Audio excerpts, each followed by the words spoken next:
Hello, and welcome to Scuttlebutt, the War Movie Review Podcast. We're happy to have you with us as we take a look at films from the dawn of cinema to today. We aim to provide a raw and unapologetic review of each film's cinematography, historical accuracy, and delivery. In the process of analysis, certain details will be revealed. These spoilers are only divulged to ensure a fair assessment of each film. We head into the teeth of Hitler's Blitzkrieg this week with Roni Ezra's 2015 Danish World War II epic, April 9th. As always, I'm joined by Mike A. Hello. Mike B. Yes, sir. And Danish Nate. That's the best LMG in the world. But you pronounce it like an American, so you're not Danish. Those helmets, though. So, guys, what'd you think? Okay, I'm going to take this thing off because I don't have my No. headphones on because of the shape No. of this helmet. I can't fucking wear my headphones, so we're going to put this off now. So he can't hear us. That's great. So, guys, what'd you think? We usually do this every time, but who has already seen this movie? I have. Oh, so I'm the only one again Yes. who hasn't seen it? I saw it a long Yes. time ago, and I didn't really know about it. But yes, you're the virgin for this one. All right, again. Have you been to Copenhagen? No joke, I probably have watched this movie over 40 times. I've heard They it every talked it time up for he's me. fucking seen it, too. I love this movie. I'd have to watch it a number more times to get to the love status, but it's damn good. I did like it a lot. Like, it's fucking solid. Well, then So you go coming out of the first. gate. You haven't seen it, so yeah. I hadn't seen it. I thought it was damn good. I loved that it was all about kind of like, what was the movie that we watched about the Falklands War? Ungentlemanly Act. Ungentlemanly Act. Yeah, it kind of reminded me of that, where it's about fighting something that they're not going to achieve. You know, like there's not going to be a victory. That's kind of what it's about. And I liked that's what it was about. It's about retreating. That's it. And it's just getting worse for them, and they're not going to win. And at the end of the movie, that's it. You know, and that's the story. And I thought it was brilliant that it did that and didn't try to, shoehorn in anything like, I was thinking that what I smelled coming towards the end, I'm like, I could see them trying to put like a little, like, description at the end, like, within 4 years, Denmark was back and all that crap. But like, I'm glad that it just ended with the veterans kind of talking about like, yeah, it was really fucked up, and we were very sad. And, but thank God we're alive, and I love that kind of somberness that, I don't want to use the word unapologetic because I've used that word to death. This is but, going to be the most raw, not unapologetic. Oh, another apologetic too. Exactly. But what else can I say? Yeah, that's what it was. No, and, it is a good term for it. I thought it was really good, and I like how it's just like there's no happy endings. There's no, it seemed very, avoidance of cliche, which I love. So those are my initial thoughts. Well, who do you pass the torch on to?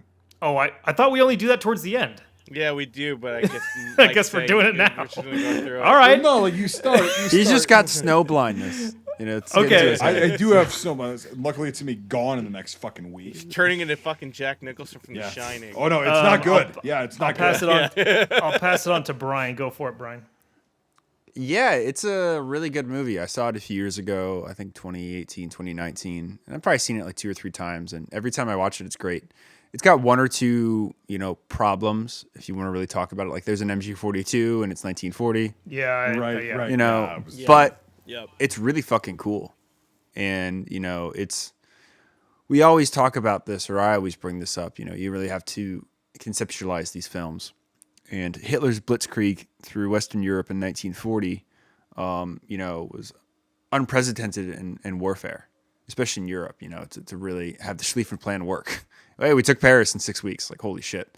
And these countries that, had traditionally missed some of the horrors of the First World War due to a multitude of reasons, that ended up getting swept over so quickly and occupied, that ended up being, 5 years of occupation.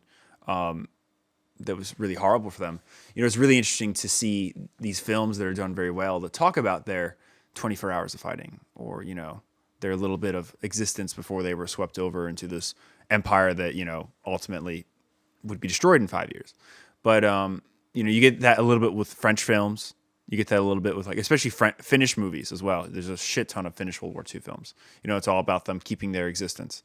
But no, this is the film about Denmark in World War II, while they were their own sovereign state. Not occupation, not resistance, none of that bullshit. Just this is what they did during their time of war, and how do you stop the unstoppable? It's great. It just goes to show what people will do in a really bad situation.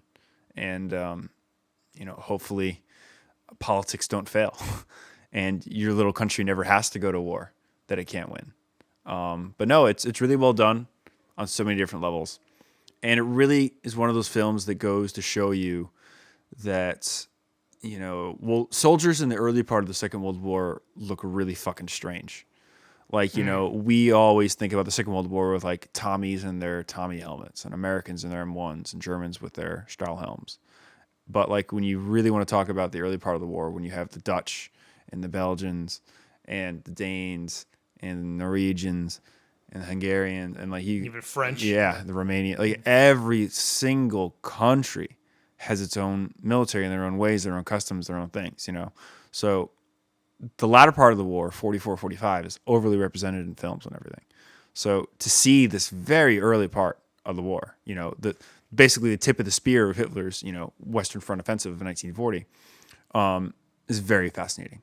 And this is the bookend piece to Dunkirk. This is where it starts, and that's where it ends. So it's just really well done all around. And just to reiterate, there are a few little historical inaccuracies that we'll talk about, but as a whole, it's an amazing film. And it's just one that if you have any interest in war films or a passing interest in Second World War history, you really have to watch. So that being said, I'm really interested to know what the Danish expert knows. And he's going to speak in Danish, he told me. So what do you think about it, Nate? It's like speaking backwards to me.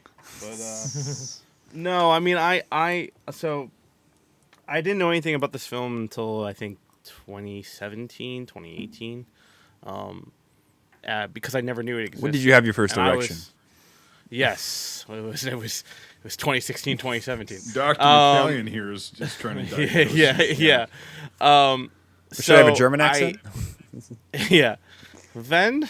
You should have a St. Louis accent. No, you should have a St. Louis accent. So Texas German. You just have to say one word, and I know what you're doing. Nate just got my joke. No, I got it. No, I got it all. So anyway, I really latched onto this film because it was always part of a history that was never see in film ever. And why would you? It's about a country that lasted a day. Whoop de fucking do.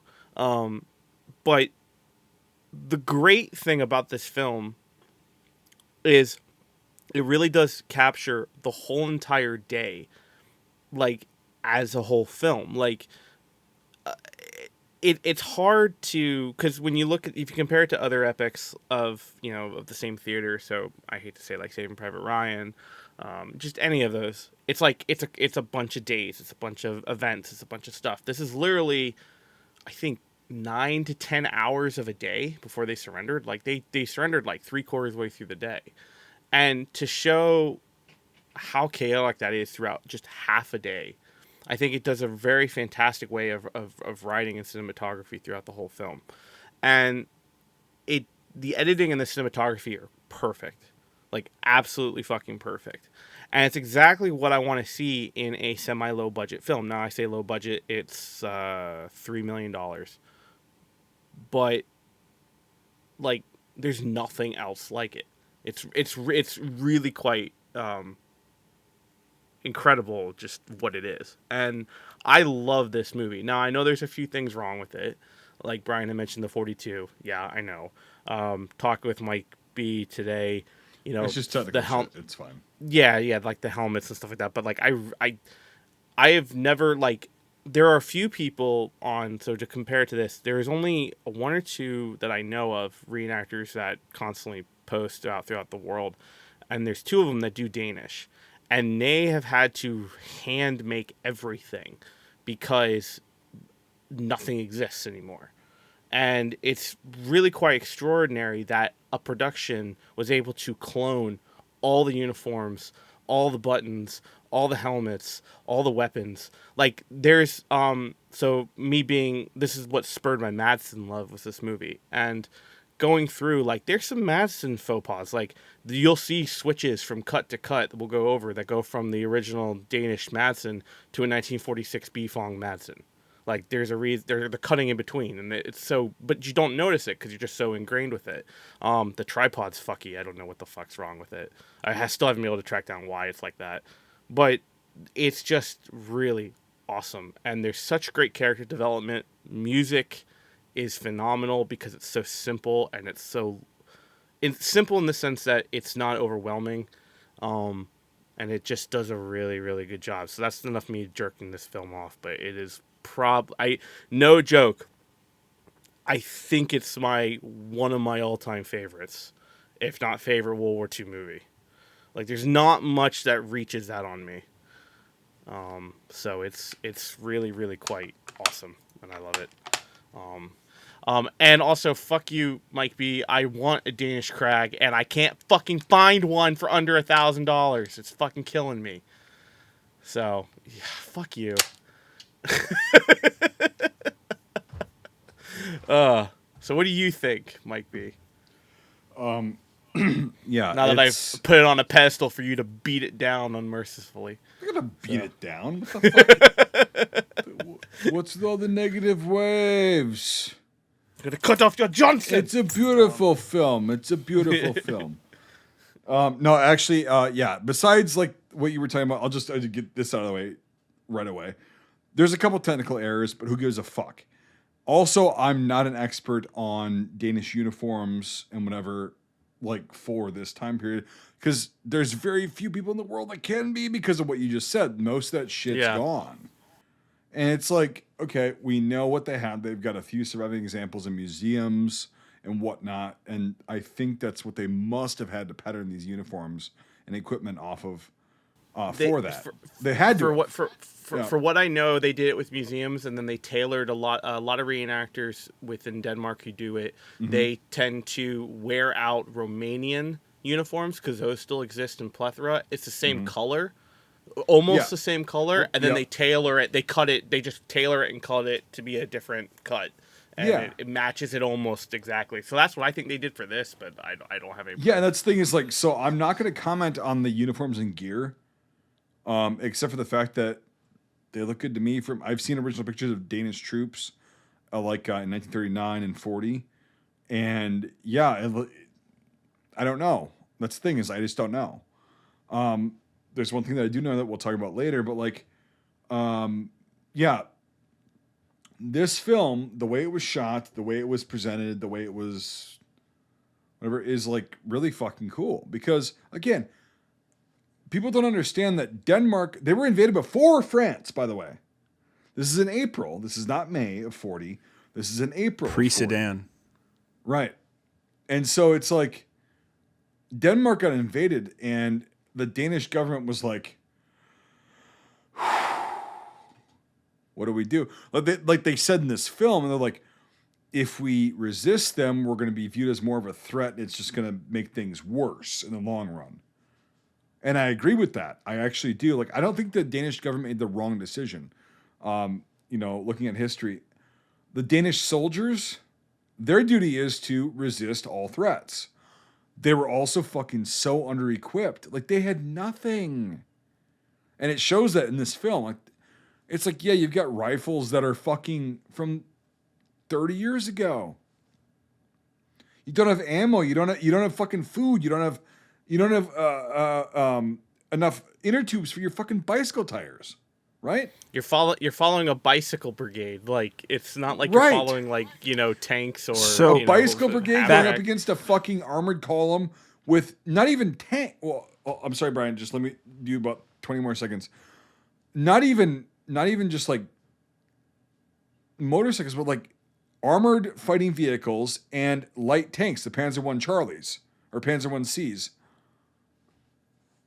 What the fuck is a motorcycle brigade going to do against that? So, Brian? Yeah, just while we're on the subject, this is just something interesting you don't really see a lot. There's only 2 films I can think of that have bicycle troops in them. This one and Ambush, which is a Finnish film. But yeah, bicycle troops were a huge thing. Yep. Even till the end of the Second World War. The British paratroopers had bikes. They landed bikes on D-Day. The Canadians were going to bicycle into Caen. Didn't go well. It took them 7 weeks. It's just very cool to see bicycle troops. Because it really is not an antiquated, way of moving soldiers if you really think about it. Didn't, Move a little bit faster. Yeah. Didn't 1944 that Finnish movie wasn't that a bicycle troop movie? Ambush is the one you're thinking about, which is a Finnish film from the 90s. Oh, maybe. Yeah, that's well, the guy gets shot in the bridge. Yeah, okay, that's the same film. It's the same film. It was translated in 1944 something. There's 1944 cool. Italian we're thinking of this. We're thinking of the same film. So yeah. Yep. Cool. But Sorry. no, it's Ambush. But no, I just wanted to mention that, it's just very cool to see that. And it was very compact. And the Germans used bicycle troops heavily. There's a great story in Grenadiers, which is a memoir from Kurt Meyer, who was I think he had a regiment, or he was the commander of the 12th SS. He was. He was Normandy. a battalion commander. Yep. And he talks about how this regiment of SS troops is about to lose a hill in Normandy. They're about to get overrun by typhoons and Churchills and stuff. And out of nowhere, this battalion of bicycle troops shows up, ringing their bells. And it's you do need the help? And they show up. And it's 300 guys who show up out of nowhere on bikes. And they're able to hold this position for another week or two. So, bicycles really are very helpful to certain situations, especially when you don't have air cover and you don't have control of the skies. It really helps to be able to have troops that can move quickly and hide their vehicles. So, and the Viet Cong as well use bikes a shit ton on the trails and everything, but that's another story. But the Swiss still use them. Yeah. I have a 1905 Swiss bike. Yep. And they got the 1970, and then they got the 2001 version. Yep. You think that's a Schwinn? That's a Schwinn. Boom. You fuck! Now it's like a drone launching bike. Yeah. Yeah, well, it's a helipod. Give us the money, dickwad. The entire film is really fucking cool. And yeah, I think Mike and Nate and you said, it doesn't end it's not this glorious ending. It's just it ends and it's fuck. Well, we got beat. Yeah, at least we're alive. That fucking cinematography at the end is so awesome. The final battle, it's in the so town? good. Yeah, Yeah, it's so good. Yeah. It's so that shot with him holding his hands up, and it's and you see down the street, that town is fucking pimp, dude. Also, it's a great set. Yeah, I the love Germans, this movie, dude. Also, the Germans, because again, it's post Poland, but pre France. The Germans were actually equipped, and their uniforms were really good. They have the early war pouches. They have the whole the gas mask, the gas mask. Yeah, tape, the pouches decals right on both sides of the helmet. Yes. Yeah. Yep. And their helmets were good. Their helmets were actually good. So they must have had them. It wasn't early war MP34s. They weren't doing that whole thing. I didn't see any MP44s at all. So 34s, you're saying. I know, I'm fucking. Did okay, I was about to say, did I go crazy?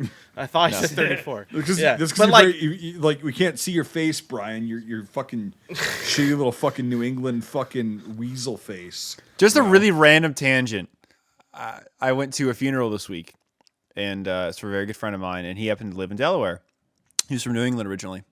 So all these people from Delaware came up, in Maryland and everything, and they were at the funeral, and it was very nice to see a lot of them and stuff. And as they were leaving, a friend of mine from New England came up to me, and he goes, I couldn't understand half what those fucking people were saying. Fucking so you okay? The Mid-Atlantic accent came quick, out. Really quick, before you continue the story, you said your buddy was from Delaware, right? Which I get. Yeah. The rest of the people are from New England. That's not a state. What are you talking about? Oh, from the region. I'm trying to make relevance to the fact that he didn't sound like from down there. So it's just funny because again, this ran into somebody else that for the first time ran into a Mid-Atlantic accent, and they're like, what the fuck are they saying? So I'm not the only one. It's nice. Go fuck yourself. Those O's.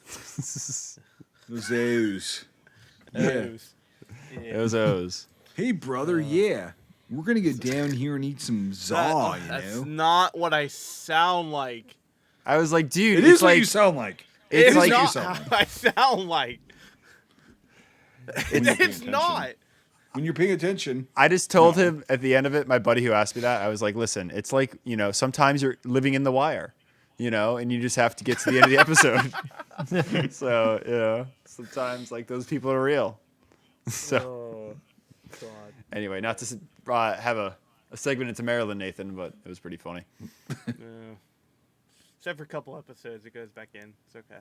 Well, it's just relevant, but Yeah. yes. So back to April 9th, He's wearing an Old Bay cap, He's from Eastern Denmark. Go down to the ocean, hun. That's what you're talking about. That's not me. Does Denmark have that island where once a year they kill those whales, or is that a different? Oh, Jesus. What are you doing, Brian? I don't know. What are What we are you talking about doing? now? Well, it's just actually a serious question because Well, look, we're not talking about the Civil War in a Danish podcast, so we're okay. We're doing all right so far. I just know I don't know what country Nate, that don't belongs to. jinx it. Don't fucking jinx it. Dude. Yeah, that's not how this goes. Yeah, that's how it starts. Yeah. No, I mean no. The I love seeing the early war armor in this, and the only thing that of course, is the elephant in the room is a 42 and 40. I mean that's the only thing. well, Yeah. I think the Panzers are. I gotta look at some better photos of them, but I think they're too big. Because I don't think it's a I real think there were Panzer Panzer II. I Charlies, which were around in 40. Well, they were Yeah, I think there were twos. I don't see any ones. Well, I got to whatever that remember. one with that machine gun with the almost like that kind of like anti-air machine gun on the front of it. It's that tank that we took one time in postscriptum, and you and Sean yelled at me for almost a half an hour because I liked it, and you guys were saying this is the stupidest fucking tank in the world. Why would we take this if we could take a Panzer? Like, what the fuck are you doing, Nathan? Why are you picking this bullshit thing? And I'm like, I love this thing. What the fuck are you And- talking about?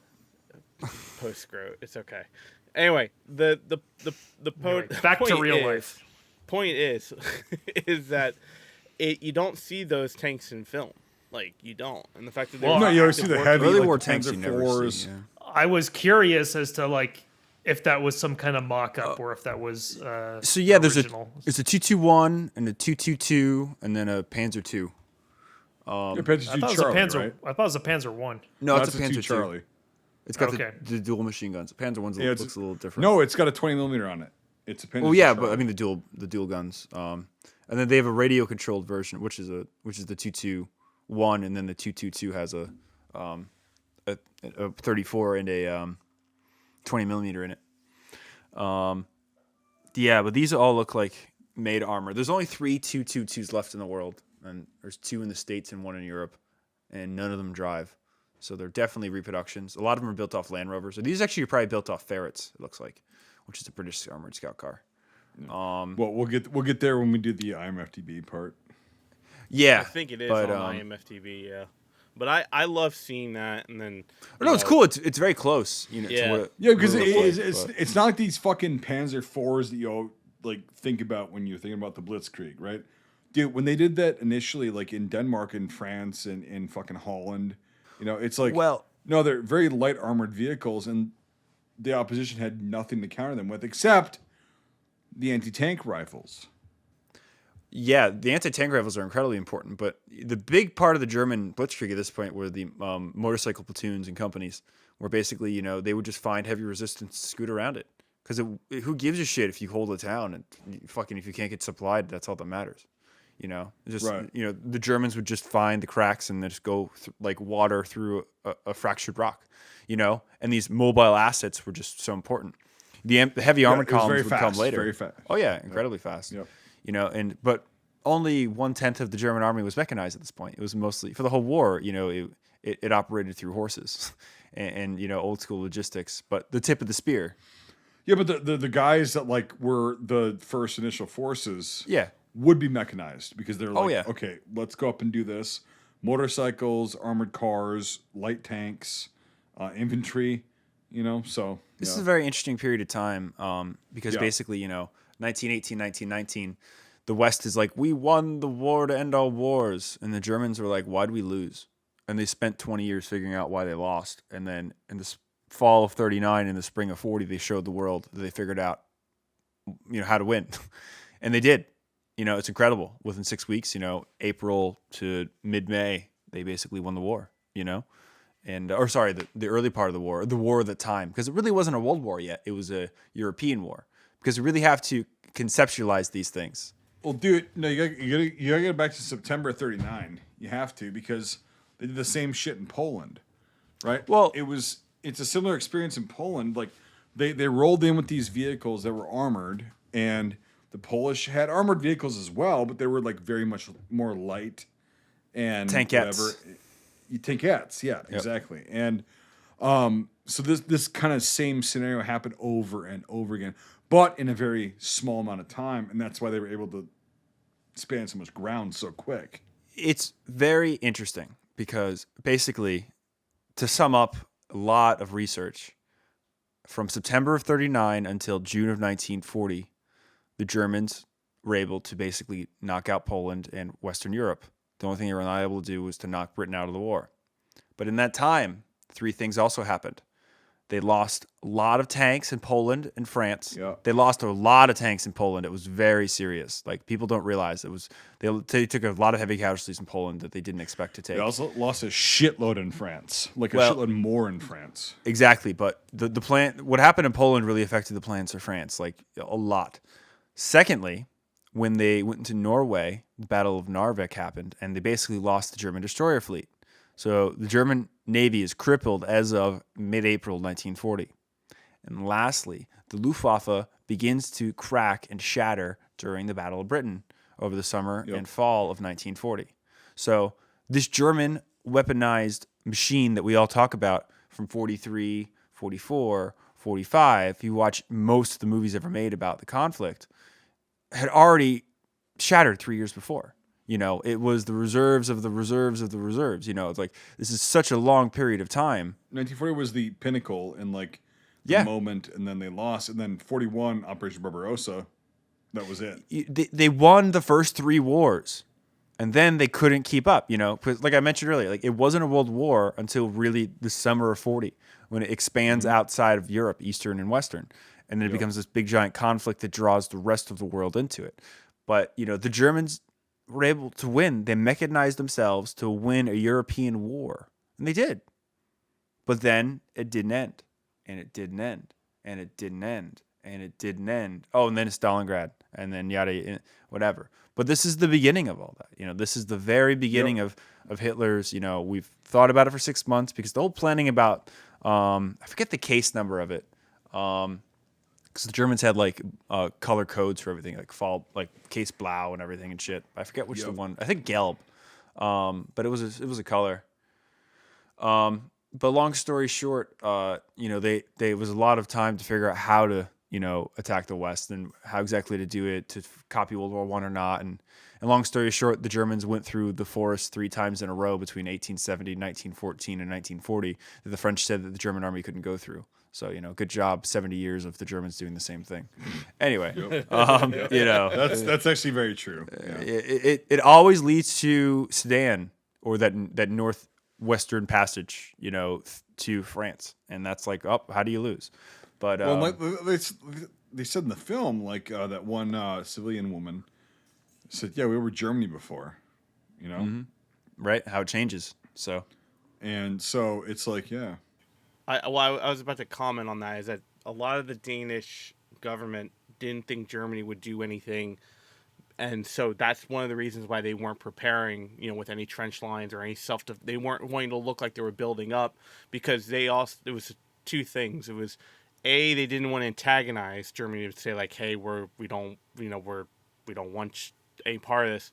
It was also, they thought that Germany didn't want anything to do with them or think they were a threat, because the Danish are so close to the German people, with it being a former territory of Germany. They never thought that they would hold much resistance. That's also the reason why they attacked them so fast was on the German side because they thought the Danish would embrace them, and the Danish didn't think the Germans wanted anything to do with them because they were so similar.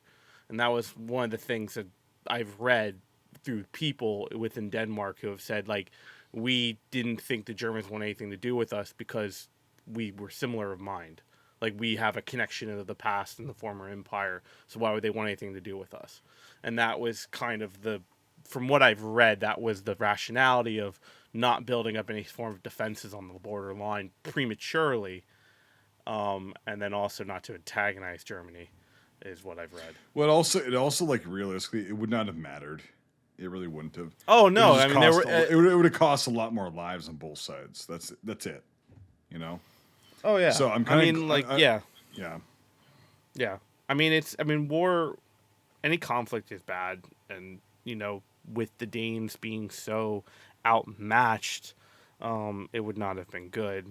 A lot of people consider the Danish government to be cowardly or weak-minded or whatever. I don't see it that. I see like almost like a writing on the wall kind of scenario where it's like, well, we weren't prepared, so I guess we got to endure this. Let's do it as fast as possible. Right. But like you had said before, it's like the guys don't want to give it up. They don't want to give up. So yeah, right. I think I mentioned this before, but in Holland they have a really good resistance museum, and they basically break it down into what is resistance. Not everyone can resist. There's passive, there's active, there's military. Like what people do what they can do, but at the end of the day, if you get caught interacting with these certain things, a team of killers is going to show up at your house and look for you. So like, what can you do? And putting that into a situation like this, it's like the writing's on the wall. It's such a small country. You have no allies. You have nothing. Like, again, it's kind of funny to hear what you said, Nate, that basically the Danes and the Germans have the same mindset, but in the end, they still, fought each other.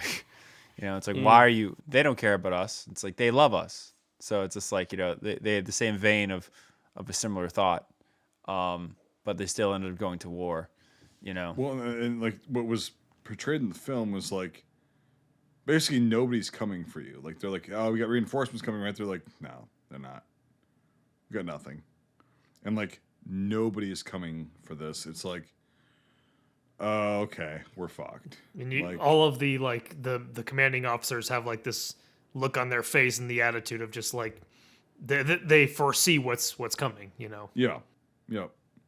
Why aren't we going to the border? Shouldn't we prep? Well, blame your prime minister for that. Why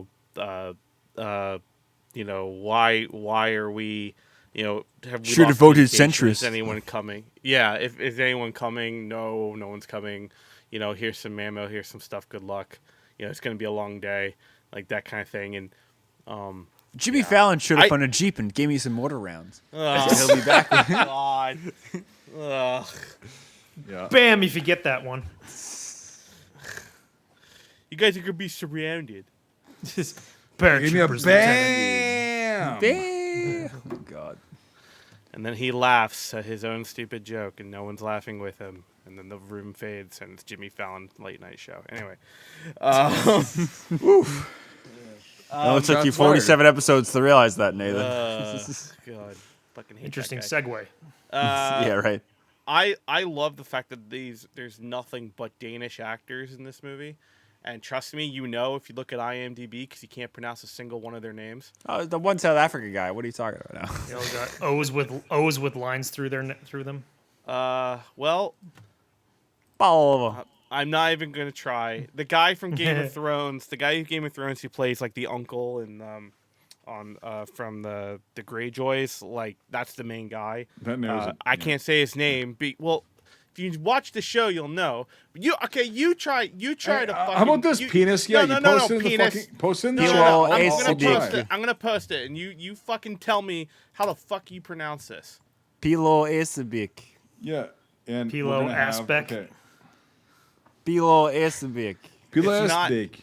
It's not aspic, but I appreciate it. Pilo Esabik. Bick.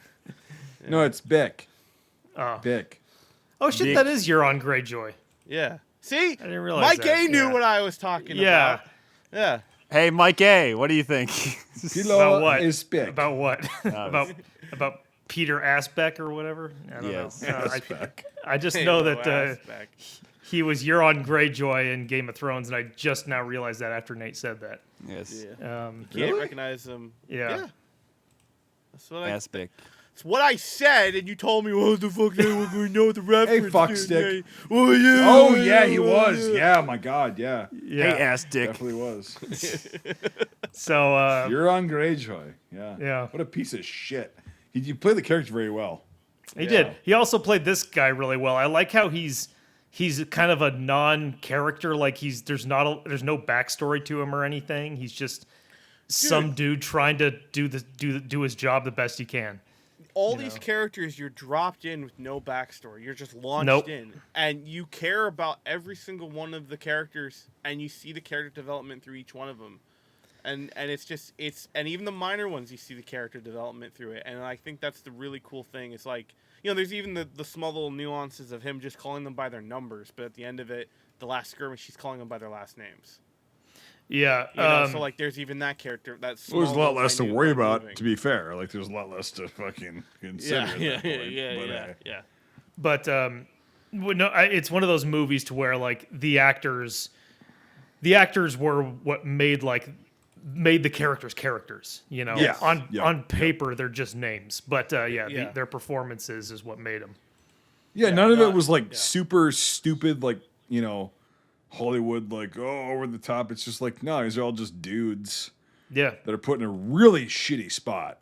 And And just make they're just the trying best to of figure it. out what's the next move? Like, what do we do? And Yeah. Like I said, the main guy, Euron Greyjoy. I don't think that they ever mention like if he has a wife or anything like that. I think he says he has kids at one point. He is. I think it's there when he pulls in on the car and it's the other lieutenant talking but to him, and it's not like something that's looming over him the entire movie. His arc through the movie is just try and keep doing doing his job as long as he can. Like that's his arc. yeah. It seems like with this movie, it just really does focus. It pulls all the focus and attention on this one day. There's no caring about yesterday. There's no caring about, what we did last month. There's no conflicts that kind of like are brimming from the past that you can't understand because you have no context. Right. In that moment, in that solid 12 to 15 hours, and that's your journey through these characters. And I think that takes a lot of skill. Obviously, I feel like for the actors, that's where the skill comes from. But also the director that has to like narrow that shit down. Oh yeah, like, absolutely. Yeah. I mean, So. I just mean like for you to really kind of, the editor and the director. I mean, look, we all know that, but like just to make you care about someone and showing and seeing everything with it. It's just again. I'm jerking myself off to this movie pretty much at this point, but it's fucking just awesome. Just awesome. Brian. No, he's jerking his hand moment to show that I'm doing it, so that's all. Yeah. Yeah, but literally, like, you don't have to use your whole hand to make him jerking off. Oh, sorry. 2 fingers. Just a pinky on the thumb. Well, it's proportional. I also You get forgot- chopsticks. I also forgot he's that guy in Ghost in the Shell with like the tiny Who? eyes. Pillow aspic. P.O. Aspic? Yeah. Pillow aspic. Yes. Pillow aspituck. I gotta look up how to actually say his No, name, it's 'cause I can't- aspic. Aspic, like Big. that fucking Yeah, gel that they it's put a in weird, fruit. It's a weird, like, I thought it was like big. aspituck, like Colorado. Like going like snowing or Well, he has snowboarding. like apparently he has an English name, Johann Philip.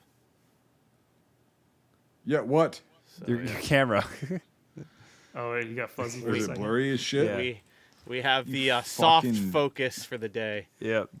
Ryan, why is there no light where you are right now? What's going on? Yeah. Oh, Right. Yeah. You bitched at me about the blur and like. Yeah, Are like you, I like- said, it's. And then I watched the Danish movie, and then like The you're window- literally- like you leaned back and disappeared. By the way, Yeah. unless you have white on your screen, I'm like you're- 10 feet away from where I usually am because the window where my desk sits up against it is getting replaced. So it's Oh, like I have okay. a whole construction yard going here. So I'm Oh, not in my okay. chair. I'm on my. I He's have like got a bed whole behind it. fucking construction Yeah. project. I got no going lumbar on support, there. so I can just fall back. I thought maybe You don't make fun of him anymore. You understand? I'll just like pull a smoke grenade ring and just follow it. I thought maybe it was a hangover or something. I don't know. Oh no, Yeah.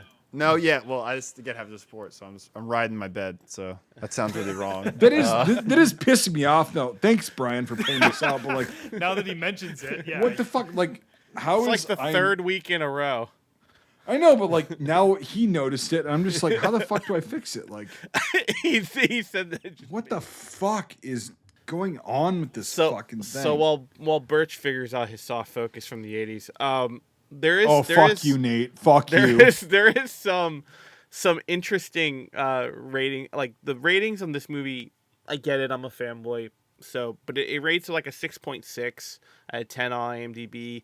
And weirdly, when I looked it up to watch it, because I have a copy of it here, but my Universal Blu-ray player broke, so I couldn't watch it, so I had to found it on YouTube. But the weird thing was looking it up. It looks like they've gone through a name change, and I must be whoever owns the film now, because they changed it to Invasion Day, which I don't know why that keeps coming up. That's and then if you look it up on Roku, it comes up as Invasion Day. Maybe it's just a stupid American Well, thing because I don't know. That's because like the only other Danish movie I know is Land of Mine, and the other name for that movie is called Under the Sand. So I don't know if that's a Danish thing. If it's like I really wonder if it's an American marketing thing where they think Yeah. Americans are so stupid that they won't realize April they won't 9th know what is not for April that. 9th means. Yeah.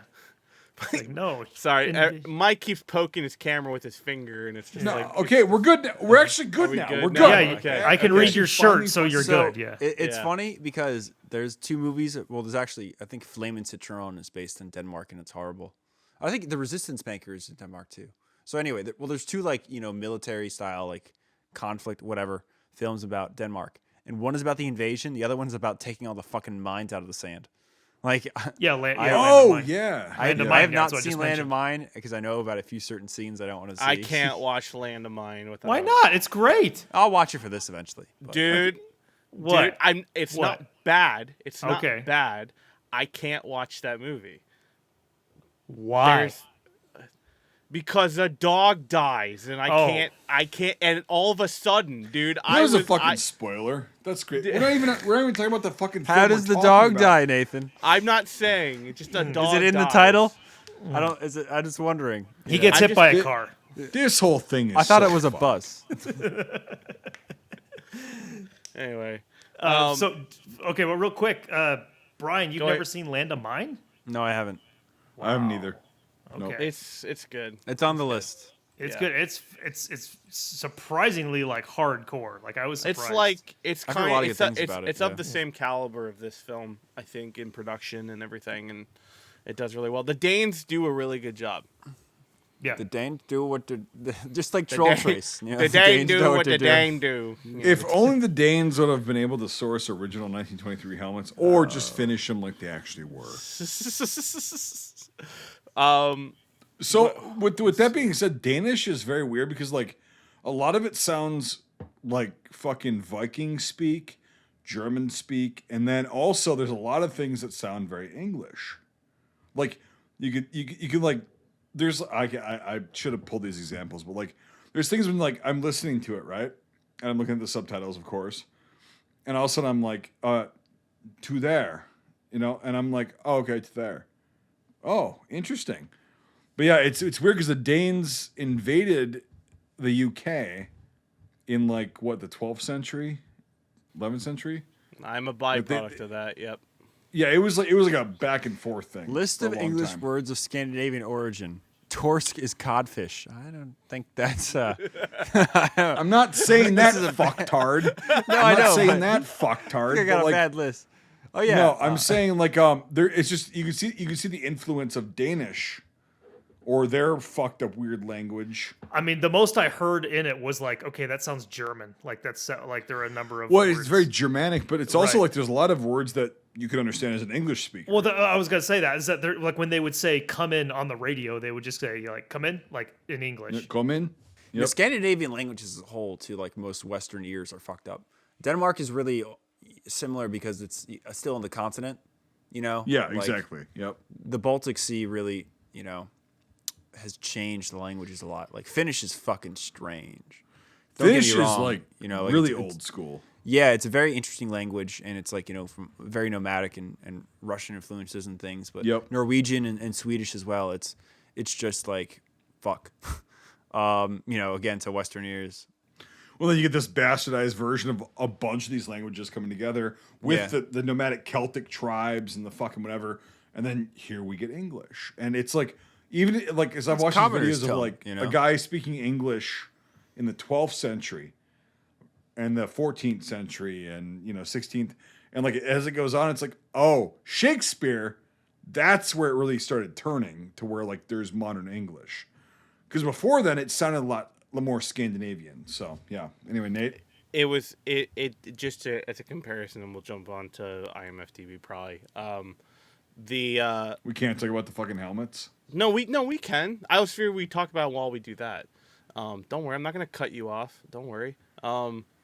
He got you, See, baby. I'm secretly Just trying fall. to push you so you can't bash it. No, no. The really cool part about this, and you were talking, might be about German and Danish being similar when they're doing the translation back and forth at the end between the officer and him, with Yep. using the secondary guy as a translation because he speaks both. Yep. You can hear the similarity in each of the words. It's not Yeah, quite it's- one for one, obviously, but you can hear the similarities within the language, and I thought that was very interesting. It's like a rural Scot or a rural, like very fucking rural, like old school Scot, like a Celt speaking, to somebody else. Like you can pick up on words, but it's like, Some of the words were similar within the dialect of them talking, but it's like maybe like half the word here and half the word there. It's not a one for one, Right. Thing. So, no. Do we want to jump into helmets? Do you want to do that? I was gonna pull up the reason why I was gonna pull it up on IMDb for you to talk about it was because I was gonna record it today. So yeah. okay, That's why yeah, I was that's doing fine. That's fine. We can do that. Let me pull that up real quick. That's literally the only, besides the MG42 being used in 1940, which I don't know why, because they have all the Oh, they had B-Fong 34s in the vehicles. Why couldn't they pull that down? Right. But, So I was watching with my wife, Generation War, right? Unso Moto Unso Fata. They do the same thing. And so I was watching in 1941 in Russia, they've got 42s, and I'm like, Yeah, the same that's thing. not right, and I'm like, fuck. Let's just watch it, but like that machine guns, I wouldn't think be there. I don't know. I don't know if it was intentional in this case to have a 42 in there. The only thing, like, it's interesting because I heard it before I saw it. It's Well, like, it's the iconic Same, yeah. German machine gun of World War II. obviously Right? yes. That's but the thing. And so that's why like they're gonna put it in films and like you're gonna hear because it's scary sounding. That's what I mean. Yeah, I'm not sure if it was a conscious thing to where it's like, okay, we got the Madsen going.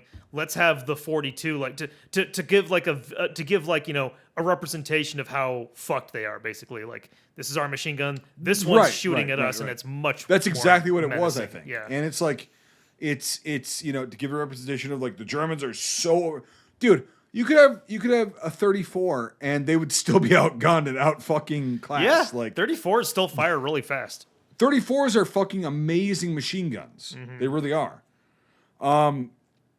And it's like, but the 42, it just shows to like the audience, and like, to me, it's a cheap move. It's like, Yeah. unless it's like late 42 and beyond, just fucking use the 34. What's the first Yeah, I mean, I battle would. that a 42 shows up at? I don't know. What is it? Want to guess? No. No. Okay. They show up wanna know. concurrently at Stalingrad and El Alamein. Okay. So there's a Fallschirmjäger So unit that very used early, them. yeah. So The early pre-production MG42s, which they started to produce in, I want to say mid July or earlier, they had the horizontal pistol grip. They were a little. Oh, different. I've seen those. Yeah, where it's Yeah, like a big those are- fucking. Why? stick sticking Okay, out. so Yeah. so Brian, why did they go to that shitty like? Because the horizontal ones broke off. And they sucked ass. Oh, They didn't have enough. Light. They didn't have Yeah. no. No, They didn't have enough no. torque. What They didn't was have that? enough torque, Enough and they would torque? break. So when you would pull it back, so they What, switched what to did the they other make one. them out of? What did they make them out of? No, well, Metal. the steel would break. They made them The out of steel? It was a fucking Bakelite. steel would break? It was a Bakelite piece that was riveted in the center that would pivot, and then Okay. the steel arms were not treated right or heat treated or something, and they would break. So what they did was they switched to the toggle where you'd pull it out and you had much more camming action to pull it back to wrench the bolt. But it was a problem with the early charging handles. Because if the Bakelite broke, you can still use it because it's metal, but it was a problem with the heat treating or something. That's fucking weird. Because like the 34 is just a piece of metal. Why didn't they just copy that? Well, because it's a different design.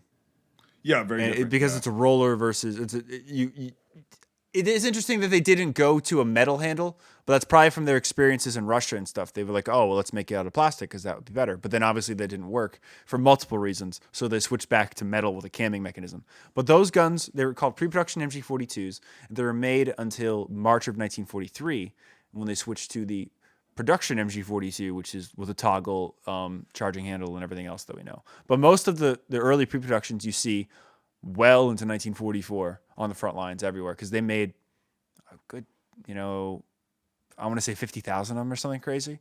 Like they made a lot of pre-production guns. Even though they're pre-production in terms, it doesn't mean that they're. Well, here's the thing on the MG3 and the MG53, they still retain the toggle, like the. Yeah. Yep. And it's There's not a lot of differences between a 53, MG53, an MG3, or an MG42.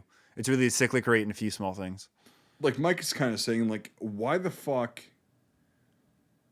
could they just gone with the? I know it's a different design and everything, but I'm just trying to think in my head, like, because so they have the whatever, and you charge a machine gun hand up, not hand down. You get more torque, and you won't fuck up your fingers as bad. This I'm not sure to the me, German doctrine was. I know you're right, but I'm not sure because they didn't have a lot of charging handle machine guns like that. I'd have to read the manual.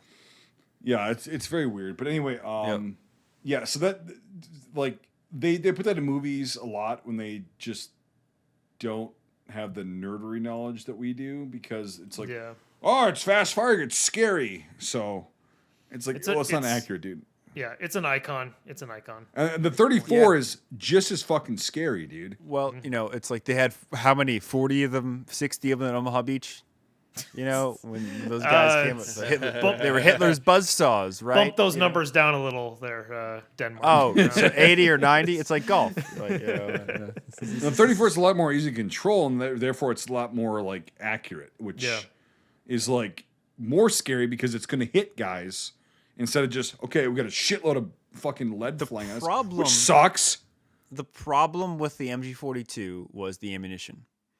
Because what would happen is the Germans during the war from 1940 on, they used lacquered steel cased ammunition because they had a brass shortage. And when you were firing at a very fast cyclic rate with an MG42, the lacquer would strip off and slowly form a block in the front of the chamber that would over time force the bolt out of headspace, out of battery, and you would get a jam. And the only way to clear that out is you would have to basically take the barrel out and use a bore brush and pull it out. The other problem was that a lot of times the same ammunition would have ruptures or case ruptures, and then you had to use a certain tool to do that. Anybody that's interested in the subject should really read Blood Red Snow. It's one of the best Eastern Front memoirs about a machine gunner, and he goes into great detail with how to service an MG42 or 34 under combat conditions and what the realities are of shooting these guns under combat conditions. But yeah, it's very interesting. It is an icon and everything, but at the end of the day, the troops all had to load the belts by hand. So they didn't want to shoot a lot because it hurts your hands and Right. So what I'm asking you, Brian, is like, so if this was completely steel, yes, see the rivet, and the shank was the shank not? I think the shank's like an inch or two long. No, but like the shank coming off the actual charging handle. Besides That's handle. what it is right here. Yep. So like, But it's if you see Bakelite. the- It's Bakelite. Yeah, but but there's that's a metal shank That's a underneath. metal shank right in there. It's not. It's Oh, not the handle okay, that okay. would break. It's Can the you metal. pull that bit up a in little there. bit bigger? Yep. I might be able to. Jamie? It just depends on. Yeah, Jamie, pull it up. Fucking. No, you just had it go back to the image search, and that'll be big enough. Plenty. If you right click and then hit open image, it'll Alt it'll, F4. Yeah. No, Oh Control fuck! So plus. yeah, no, the shank was not big enough. How do coming you off how of do you there. blow that up, Mike A? Okay, so now how you are there, just go up to the 3 dots in your right, and then just go to Right, zoom, yeah. and then just zoom in. Okay, thank you. Okay, I know you know this for all the. Oh the shit! research. So there's a tiny. Okay, that's what I was asking, Brian. Is like there's a tiny shank Yeah. coming off of there as a charging Yeah, handle. they look 'Cause cool as fuck, but they were a big problem. No, so what I'm saying is like, why wasn't the whole fucking thing like made to be like the MG34 charging handle, maybe with a little comfortable handle on it, maybe possibly, but like this shank is smaller than that. Well, but let's talk about it though. If we're gonna really go Yeah, off on let's a talk tangent about it. here, and not talk about the movie. I mean, an MG34 charging handle is very small. It's basically a round stock half-inch piece It's of bar. not small. It's pretty robust. It's robust, but the early 42 horizontal charging handle is much more robust and easier to grab onto compared to a 34. There's no way you can't deny that. So maybe they were trying to go in a different direction with new advanced Yeah, for sure. They were materials trying to make it improve more on this user design. friendly. but What it I'm didn't saying work is, my point is, dude, is why? Okay, so this is a 34 charging handle, right? Yes. Why the fuck did they design the handle around this beefy of a Good fucking old metal half-inch dildo stick works out great for everything, but they were trying to be more advanced with plastic Yeah, well, condoms. they shot themselves in the foot with that one. right? Yeah. But okay, you put the plastic dildo. They were trying to shit advance around this, it. but it didn't work, so they had you to make put, a you toggle. put the plastic, but they just like, no, not gonna happen. Because like that's a good charging handle. That's Well, a I fucking wonder- like 240 Bravo charging handle. I wonder if a horizontal charging handle will work on a 34. Because I wonder if it really comes down to the roller locking mechanism. If it was just too much. Are you talking about a vertical charging handle for the 34? No. I mean, if you put the early 42 charging handle on a 34, I wonder if that would work. It wouldn't break. As in, I wonder if the torque for the actions is so different that a Yeah. 34 could handle it, but a 42 it can't because of the roller action works. Well, and also you got to factor this in. A lot of guys would lead the fucking thing back because they were like, God, a we're in the panic. weeds. So they'd lead the thing back and then fire the first fucking. Well, okay, but like what I'm saying is like that charging handle, the actual handle itself, like the metal that's coming out, not the bakelite on top of it, is fucking weak sauce. Yes. Why the fuck did they think that would be okay? I like how we went into the weeds on the machine gun that shouldn't be in the fucking film. I'm glad we went down the weeds on that. Well, one. right, but yeah, okay, all right. A lot more 42 experts here I than love Mattson doing shit experts. like that. Come on. So. No, I'm not downplaying. I just think it's funny. It's just a lot for you to edit, So- I know. Here's the thing: is the Germans always do dumb fucking shit with great fucking technology. They always have that one part that they're like, "Oh, this will Yeah, be fun." okay, ready? Because we've designed the rest of it great. I got one word for you. You ready? G41. yes. Yep. It's like I have oh, yeah, three of we those got all horrible this pieces shit of great, shit. good stuff, and we're just gonna fucking do some things. Guess that what? None of them make work. it not work. Just So- fucking retarded. It's like went, the "Oh, Mattel that's toy what in the fucking thing Vietnam was." War, the M16. Well, the fucking German Mattel toy is a G41.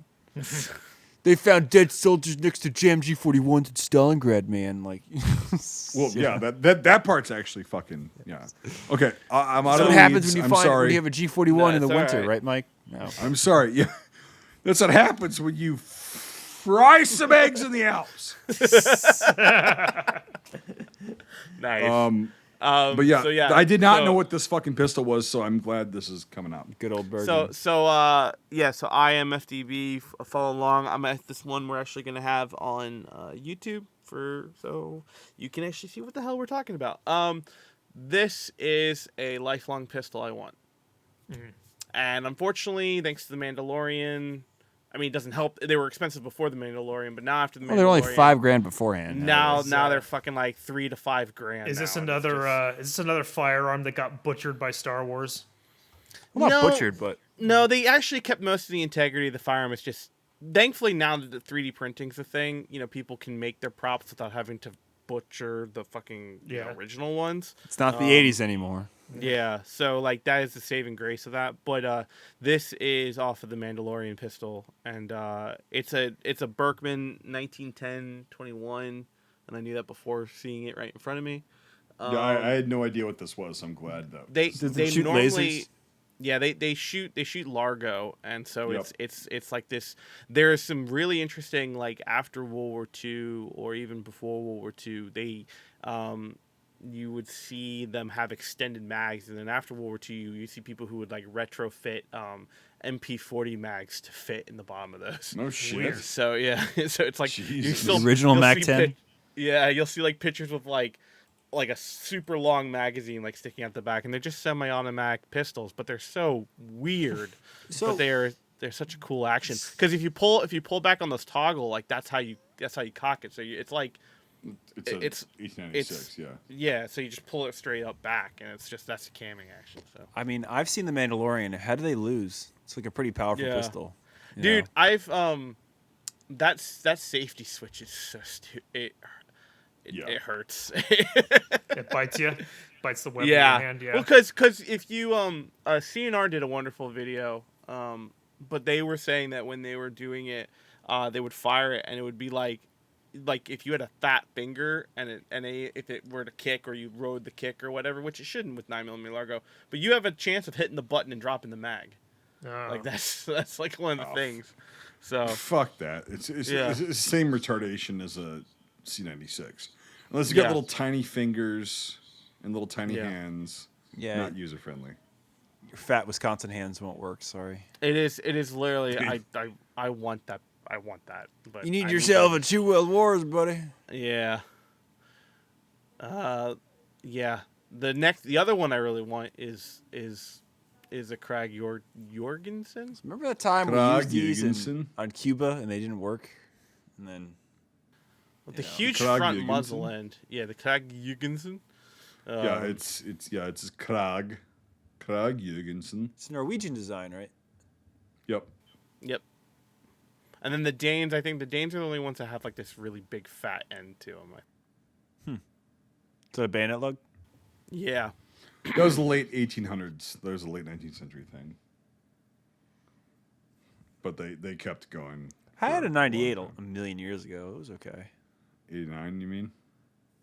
98. No, not a US one. Oh, yeah. Yep. It was all right. Yeah, Dude, yeah. they're fucking awesome. Like, they're... Well, yeah, that's what I remember, but they're interesting. The box magazine is very interesting, Yep. They suck to load, but, like, they're fucking... especially if you're at fucking San Juan Hill.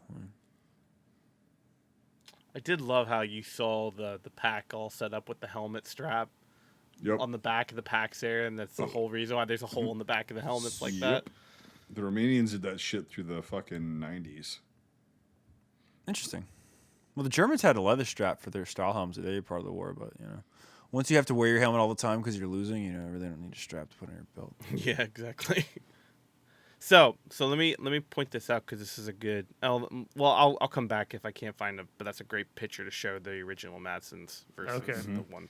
Yeah. So I will cut. Can you scroll back up, Nate? There was a little Yeah. bit of this that image right there of them kneeling. There was a little bit of that weapons handling stuff going on. Oh yeah. You know? Yeah, Second a one, little, right? Yeah, I saw Yeah. it too. Yep. Yep. yeah, just a little bit, but for the most, hey, Not when they're the worst running I've through ever the seen. town, when they're running through the town, they're port arms and they're Yeah, running. yeah. No, it's not definitely like- not the worst. It's not like this running. It's like when they were running or movement, they were holding it correctly. When they were doing like in position stuff, they were low. Right, yeah. And so, yeah, And it was only a I couple did- actors. yeah. Yep.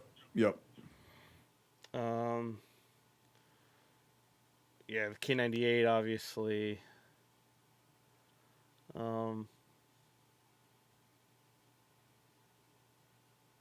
Yeah, for the most part.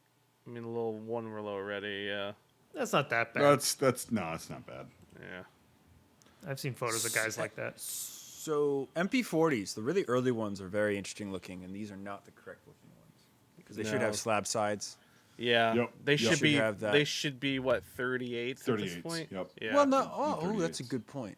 Yeah, because it's Yeah. 1940. I mean, maybe Yeah. they would just be I'm- coming on. Maybe, I don't know, but- to be honest. I'm not. Yeah. I think some were used in the They- French campaign, but Well, yeah, but like at this point, it's going to be 38s mainly. Oh, for sure, yeah. And so it's gonna be Or bankrolled Irma with the 35s fucking you see flanges too, and or- all that shit. Yeah, So, Irma 35s, because MP34s would only be rear echelon or occupation at that point. or the SS. other- but these aren't SS guys. The other thing is that the front sights are different because they have a little front sight muzzle protector thing that comes off the front that you see in really early 40s and then 38s, and that's also wrong. So they're definitely later guns. The ribs didn't come out, I think, till mid 41.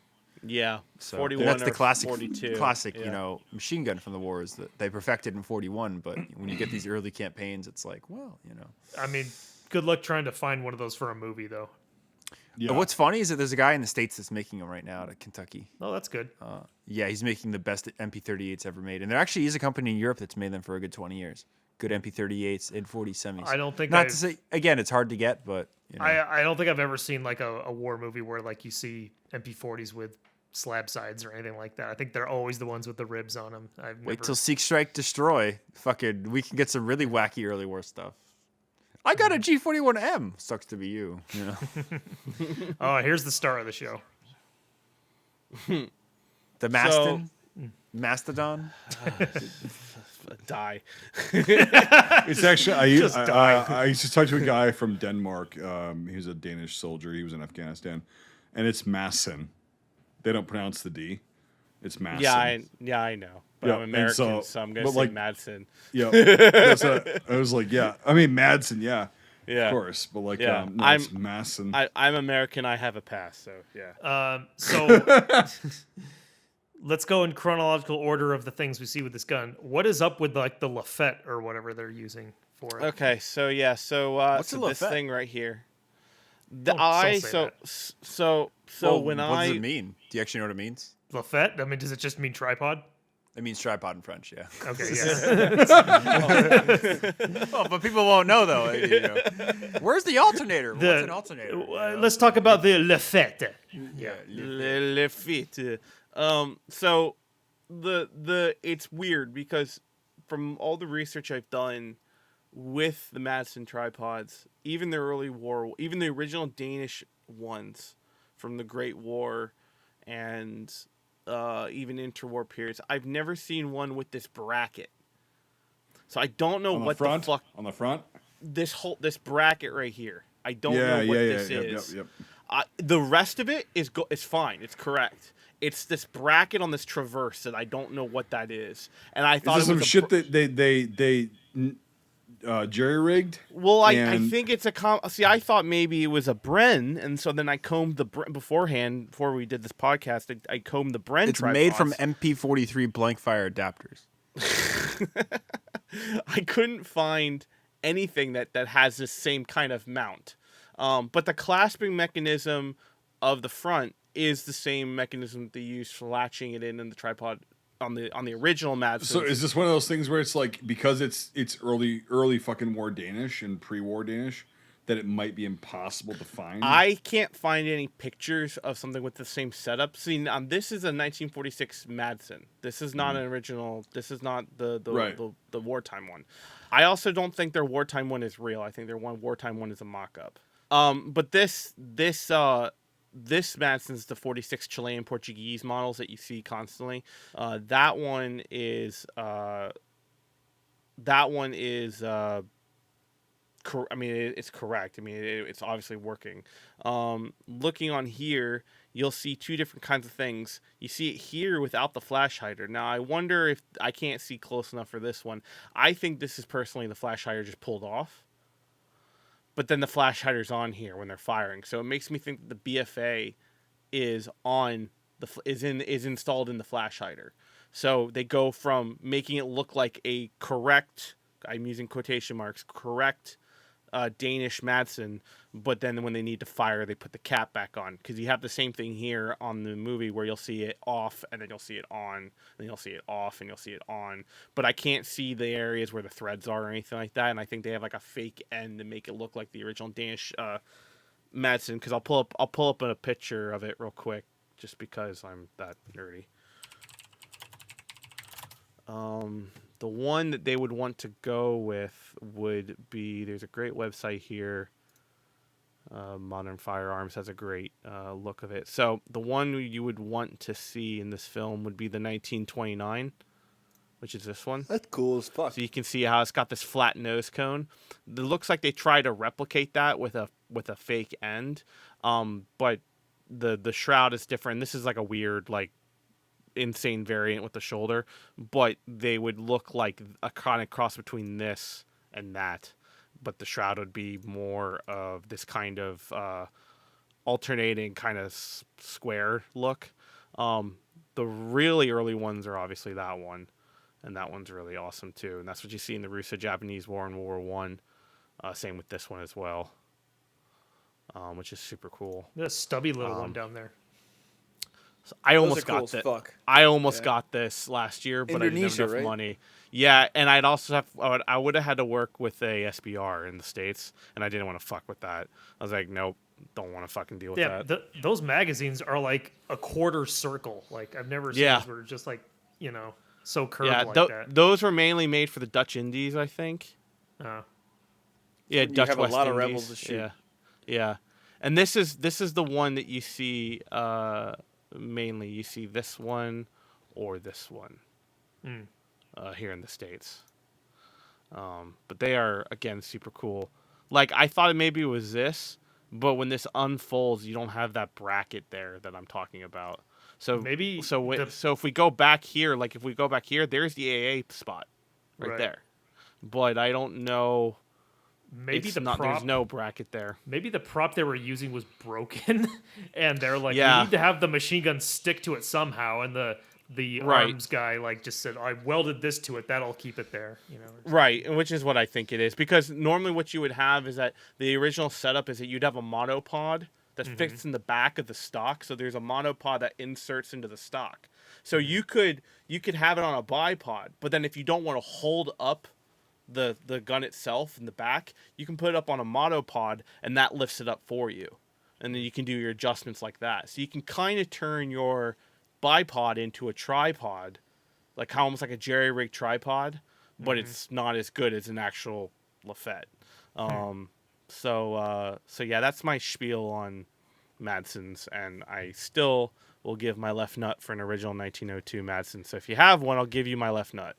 So Duly noted. If you want Nathan's left nut, please write a letter too. I'm gonna start looking for one to sell to you. No, you can put it in a glass jar. There you go. Yeah, let's put it in some formaldehyde. Yeah. But it just going back to the match real quick. It was interesting though to see like the gunner shooting during the first like contact scene, and then when he'd be like reload, he'd get down, and the guy he's like basically directly behind him. He like knocks the magazine off and sticks the other one in. Yeah, That's exactly how that would work. Yep. And they That's do it. so And cool. he's just like magazine. He's just like snitch. Yeah. Smash. Yeah, it's awesome.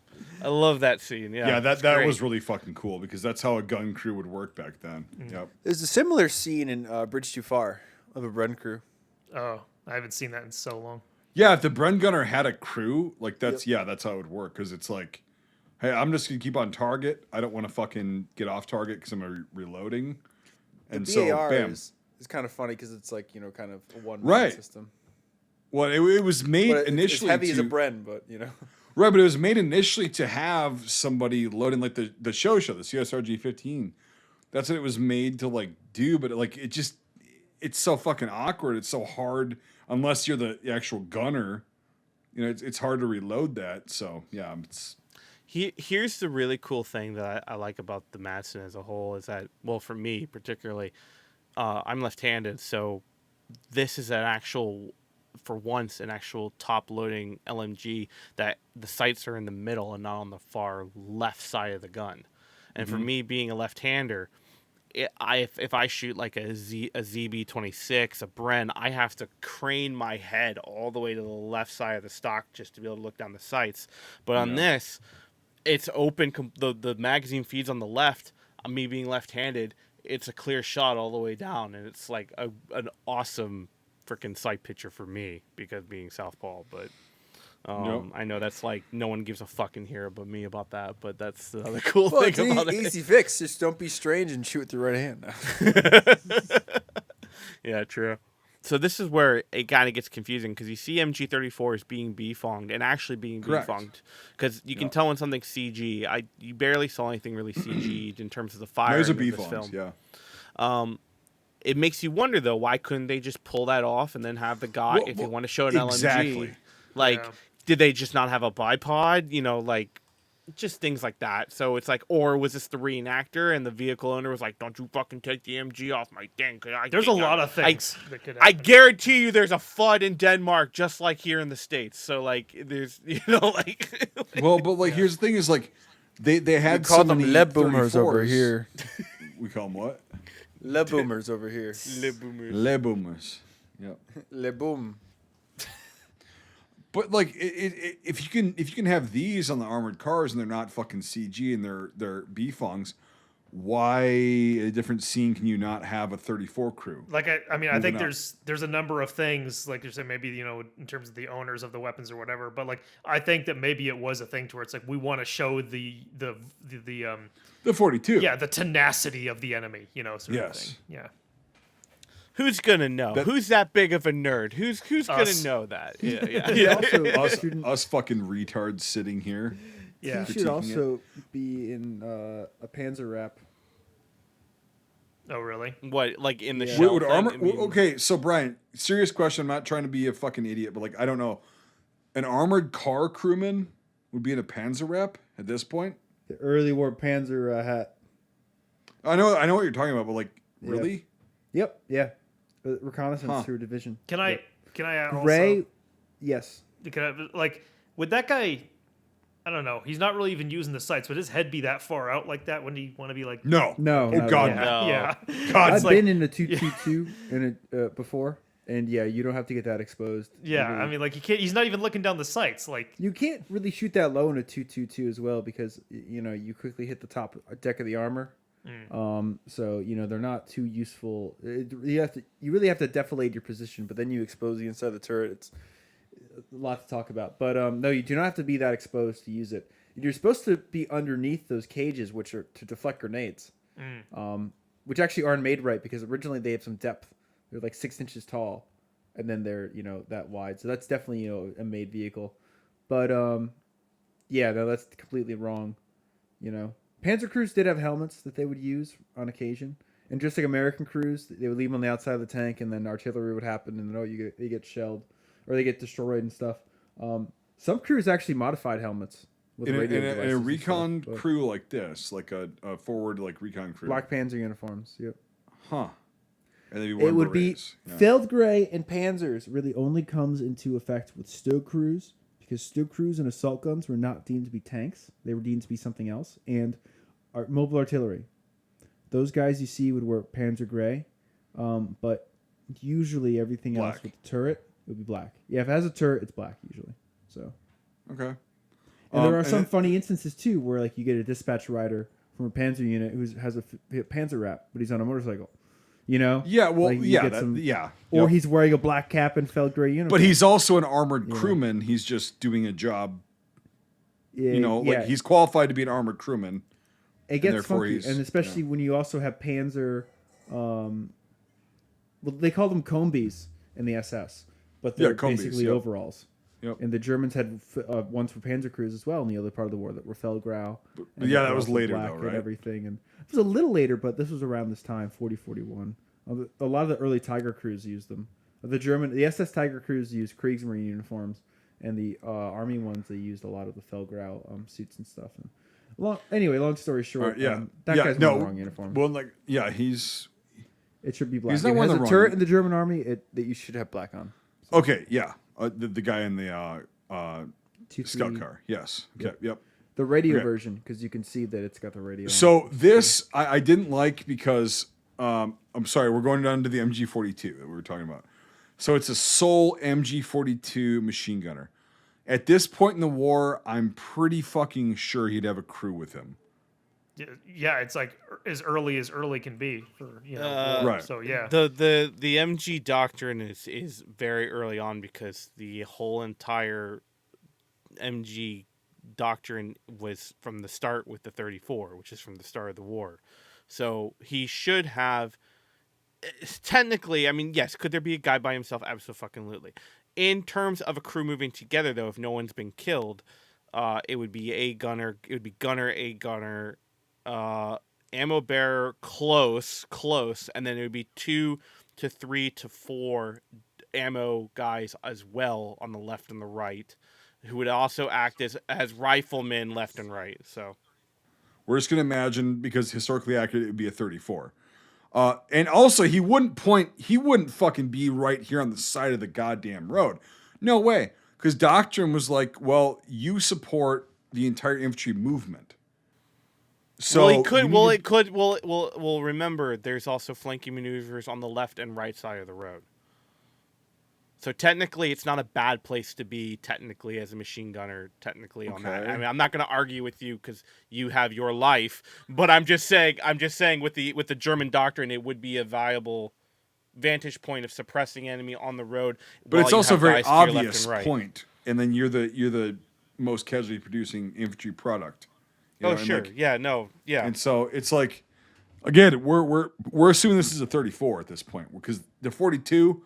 We've already discussed this. That's not going to fucking be there in 40. No way. Yeah. No fucking way. No. Yeah, no. So yeah, it's just, it would not be a solo machine gunner, blah, blah. They'd have some crew with them. Yeah, there's some things wrong with it. But yeah, I mean, MG 42, that's 1942. So yeah, no way it would be there. This was cool to see. This was really fucking cool to see. I was about to ask where'd Brian go, but there he is. Laying down. So Brian doesn't have a chair, so if he sounds like he's like looking down at his belly, it's because he's literally doing that. Yeah. All I can see is chair just like take a shit or what? No. He's laying down, and so he looks like he's talking into his belly button because he's leaning up because he has no back support. So we're an hour and a half in, and he has no way to. Yeah. All I see is the shape of his face. Just talk, and we'll know you're still here, Brian. It's okay. What a fucking embarrassment to the podcast. So this is really fucking cool to see, whether it's real or not, like whether it was functioning or not. I don't think it was. I think this was actually CG because it only fired once. But damn, dude, if you threw a 20 cool. millimeter on a fucking sidecar, I'd think that there'd be a little bit of recoil that you'd have to consider there. It's damn fucking cool to see. Whether it's a rail gun or not. I was wondering what the hell that was. It's a doctor. It's awesome. This setup in the road, yes, on the street rather. Yeah. That is fucking cool. But they show the whole bike moving when that fires though. I know, and it didn't recoil back 1 inch. So bullshit. I'll pull it up. We'll do it at the end. Pull it up, Jamie. Pull it up. What do you mean bullshit? We're gonna have a real-time replay because I can't show the film. I can't show the film on the recording, so we gotta just keep going. No, but okay. All right, whatever. We'll get through this first. Yeah. But in the road, setting that up like that on whatever bootleg fucking jet, like whatever like weird tripod they had it set up on in the street. In this picture. Very interesting. It looks like it just looks like an overblown version of the original Madsen with tripod without that bracket on there. So sure, might be. Cool. Yep. So yeah, armor car. 222. Oh, and a Panzer II. And then the Panzer II, which would be right there. It's a 2 Charlie. Yeah, it's which they are in black there, Brian. See that? And a post-war, those guys are right. And then there's a post-war half-track as well, an 0810, because it has the armor on the top. I did catch that, yep. Yeah. I'm pretty sure that's a Ferret they built it off of, which is pretty close. It must have been, yeah, because it's 4 wheels and... Yeah. And you can see the back of the armor doesn't look right, though. The angle is not right when it pivots to the right along the side of the road. But they're rare. You know, like I said, there's 3 in the world. Dude, and like they built it, and it fucking got the point across, man. Like, oh yeah, it's cool. Again, the early great shit. And you know, it's sometimes I think it's in one movie or something. You see the 232 or the 231, which is the 8-wheeled armored car, which is the really fucking strange looking one you see in the early part of the war. The one the French ripped off in the fucking 60s and 70s. Oh, interesting. Yeah. No, they did. They did. Yeah. Yeah. Well, Germans love to put wheels on things, so you know. Yeah. until Okay, they so- pop, so- pop, pop, pop, pop. So pulling it off to show the so- recoil. Okay, here. now we're back to our NFL real-time real play. No, they're moving it now. Where would it be? Let's go back just 5 seconds. Right there. What We the don't fuck are see you it on the doing? screen. What is going on, dude? There's all I see is IMFDB. Like, Oh, really? Do you guys not? Oh, I'm sorry. Oh, I'm sorry. I was like, what are you guys talking about? I can view it. I have my recording app still. I Sorry. quickly put 2 and 2 together, but I'd rather you embarrass yourself. Oh, Thank you. I It's like- appreciate it. No, I love you appreciate it. too. Thank you. it's like you see Yeah. what's going on. I'm like, I'm looking at the photo, Nate. What am I supposed to be looking for? You're like, Oh, right there. Look at that. Yeah. You have a fever, buddy? Christ. Migraine? Sorry. This sorry, podcast hold on. is fucked because of you. No. Yes. No. Shut the fuck up. Don't take the bait and just fucking It's really show working us what great. you're Good looking job. at. I'm trying. It's not fucking. There we go. there's the movie. There we go. Attempt number 35. Right here. There's a little recoil Okay. there. It looks like After Yeah. Effects. After Effects. Like, Yeah, dust that- kick But yeah. in. on the when it was Yeah. on the bike, it did not. Yeah, it's like that thing is gonna fucking. 20 mil AP would, fuck up one of those things. Yeah, and It the would, and the yeah, and, absolutely. the kid impact is obviously CG. Yeah. And, there's a few No. CGs. Yeah. in I here, thought they but- shot a real kid. Look, motherfucker, there's squibs. There's this thing in the industry called a squib. You watch two of them go off prematurely, you should know what the fuck it looks like. Yeah, no, I've seen that firsthand. I saw a Canadian man get painted with fake blood. Yes. Sorry, he's an American citizen. I had to act like I wasn't angry. So did I. really So bad did I, job at Michael. that. Yep. So did I. You don't have to fucking. Yeah. I was Oh, angry too because shit. I'm like, fuck. Oh we have shit! nothing. I am sorry. Oh shit! Oh shit, Michael! I did it. Fuck! Oh shit! And I'm like, I was not fucking happy. By the way, they're using World War I German canteens, which is fun. I don't know how accurate that is, but like, hey. huh? Yep. Oh yeah, they are. Interesting. I think that's accurate though. I think they were. I think if that or they were all very similar in design. I can't remember which one it is. Yeah. Nate, I yeah, feel like you should rock a jumper and leather gloves like that. Like one of those motorcycle guys. That's a good look for you. Dude. You know. If I had unlimited funding, I would absolutely fucking build a motorcycle with a 20mm fucking Madsen cannon on it. So if Nathan ever makes a blockbuster, watch out because he's a Maxim or Dude, a I'm Danish like reconnaissance soldier the rest of his life. I'm gonna just do Danish films all day long. It's If someone 2 in the gave me morning. unlimited Why are you budget. wearing goggles? Why are they shooting at vehicles with machine guns that they know it's not going to penetrate?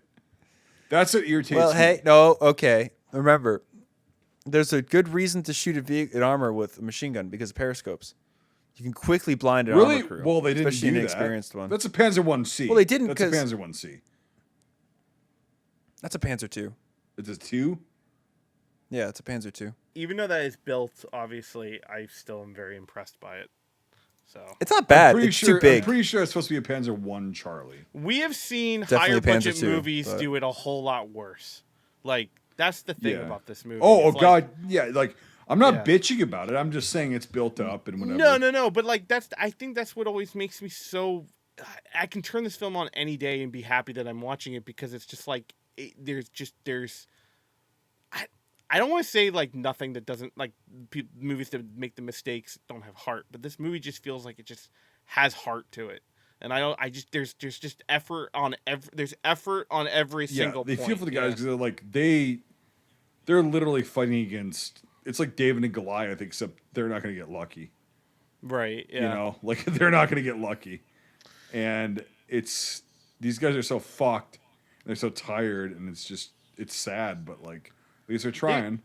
There's a really cool part of this film. I'm scene jumping here for just to give people an aspect, but like the really cool thing you see about this movie is the whole barracks startup. Handing out weapons, like dishing everything out. You see like hey, the crew served weapons being served. Like Yep. oh okay. Here's a great example of this. I'm just gonna pause it. You can see what I mean by the different end here, because that's the same one. Look at that end Yep. of that That's one. the earlier one you showed Yeah. us. There's no flash hider. Yep. No, but I didn't show you on the scene though. Like you don't see them much in the movie, but yeah, Yep. it's super cool. Anyway, Mike B, you want to talk about helmets? Nice low carry. Yeah. But no, the helmets. It'll be a short rant, but like it's. I know why they couldn't source them because originals are like $1,200 a piece if you can find them, which you can't. So they're using the 1929 or the 1923/43 civil defense helmets, which are a lot lighter, and they had a smooth finish on them, different liner on them. They put the badge on there, which is fine, and they would have had a very rough gray paint scheme on them, very rough, and it is what it is. Like they tried, I guess, but like. They should have just painted them gray and not fucking this olive green or olive drab rather. No, so with the Danish M23, it's a goofy looking fucking helmet. It really is. It's weird. It's huge. The originals were like almost 4 pounds, but they actually were probably some of the best design and like protective helmets of that era. And like just the way they were shaped and like how big they were. So it sucks that there weren't a lot of them that survived. No, I was gonna say like the even though it sucks that they can't get to that perfect T. I still think that having civil defense helmets, I know it's not the super detailed thing that we would want. Oh yeah, but like, damn, at least they got like civil defense helmets. The look of it, like, yes, yeah, and it's like they got them because it's again, I do not expect, even with a $3 million budget, right? You give me as a costume designer, you give me $500,000, I'll get the uniforms looking great. I'll be fucked if I can find good Danish M23 helmets, like real ones. There's no way. Right. There's no fucking way. And that's in the States, and in Europe, it's the same thing. I've talked to guys in Europe. They're like, nah, those things... Just like the Polish WZ-31 Salamandra helmets, right? Same thing. They had a very, very... I just wish that, like, they would have put, like, some faux or even, like, a real texture and a gray paint on there like the original 23s were. So it would be more... It wouldn't be... They would have, like, no shine to them, is what you're saying. Correct. All right. They were extremely textured, like, really big. They used wood chips. Do you think the reason why? Do you think the reason why that there are none in existence? I know there wasn't that many to begin with because they were done in a day, and then they changed it to the civil defense helmets during occupation. Right? Is that correct? They still use real ones for civil defense, but they started producing the 43s in 43 or around there. Okay, so during occupation. So my question to you is, did they then repurpose the 23s to do more civil defense? Okay, so that's why we don't see that many of them in existence then. That's why we don't see them, and if you'd have to hold them because the original 23s are heavier. They're a heavier steel, like a heavier weight than the civil defense helmets were. The civil defense helmets they're still steel, but they're just lighter weight. Could you so like if someone had a civil defense helmet, could they see if their one helmet was a 23 by the weight, or would it have to be more than that? Yes. Okay. Yep, there's a difference. Yep. Okay. All right. It's a very slight difference. It's like probably a couple ounces, but it's still, you could tell. And also the shape's a little bit different. Like they're not bowed out as much on the top. Like they're not as big. Like they're bowed out on the sides. The flange is pretty okay, but like the skull like area itself was bigger originally than the 23s.